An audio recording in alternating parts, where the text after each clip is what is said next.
सभा के लिए खास तौर पे आज़ादी के बाद पहली बार 94 आदिवासी गांवों को 3 फेज बिजली 24 घंटा मिलने जा रही है। जब 1 साल पहले मैंने ये मामला उठाया था तब सरकार ने ही मना कर दिया था कि ऐसे कोई गांव नहीं है जहां पे 24 घंटा बिजली नहीं पहुंचती। मैंने MRI रीडिंग जो होती है उसके माध्यम से विधानसभा में साबित किया।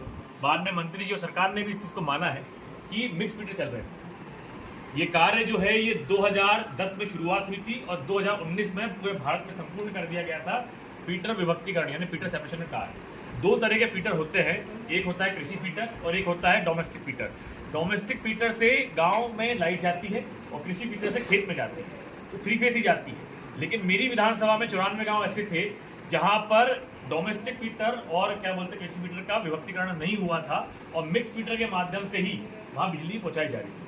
इसका घाटा ये होता है कि जो आदिवासी समाज के हमारे 94 गांव हैं, आदिवासी जो गांव हैं हमारे, उनके अंदर जब खेत में लाइन देनी होती है तो 3 फेज मिलती थी, लेकिन खेत की लाइन कटते ही एक गांव में सिर्फ 1 फेज लाइन दी जाती थी और वो जो लाइन वो 12 गांव तक जाती थी। अब जरा सोच के देखिए कि एक ही फेज अगर 12 गाँव में जाए तो एक बिजली का जो बल्ब होता है वो नहीं जल पाता।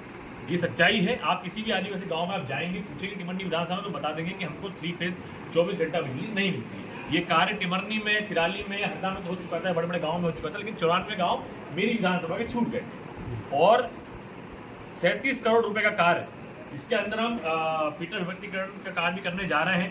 लगभग 217 किलोमीटर की नई लाइन बिछाने जा रहे हैं और 40 से 60 नए। आप देखिए एक डीपी की लड़ाई होती है गाँव में, जब एक डीपी लगवानी होती है तो लड़ाई हो जाती है। हम लोग 40 से 60 नई ट्रांसफार्मर डीपीआर हम लगवाने जा रहे हैं। इससे टिमरनी विधानसभा को बहुत फायदा होने वाला है। आने वाले कार्यकाल में अभी 8 तारीख को आप देखेंगे तो CM साहब भी आ रहे हैं। अब घोड़ की जैसे भाईली की पुलिस हुई थी, जो हमारे पतंग परिवार के लोग हैं उन लोगों ने श्रेय लेना चाहा था, उसी तरीके से ये श्रेय लेना चाहेंगे। लेकिन आज प्रेस कॉन्फ्रेंस करने का जो अर्थ है वो ये है कि विधानसभा से स्वीकृत करा के मैं लेके आया हूँ। लड़ाई मैंने लड़ी है और अभी तक उनको पता ही नहीं कि काम हो चुके हैं। लेकिन CM साहब आएंगे तो पत्थर पे अपना नाम लिखवाना चाहेंगे। एक पत्थर पे या एक भूमि पूजन पे या लोकार्पण में किसका नाम होगा ये राजतंत्र या भारत सरकार का संविधान तय करता है।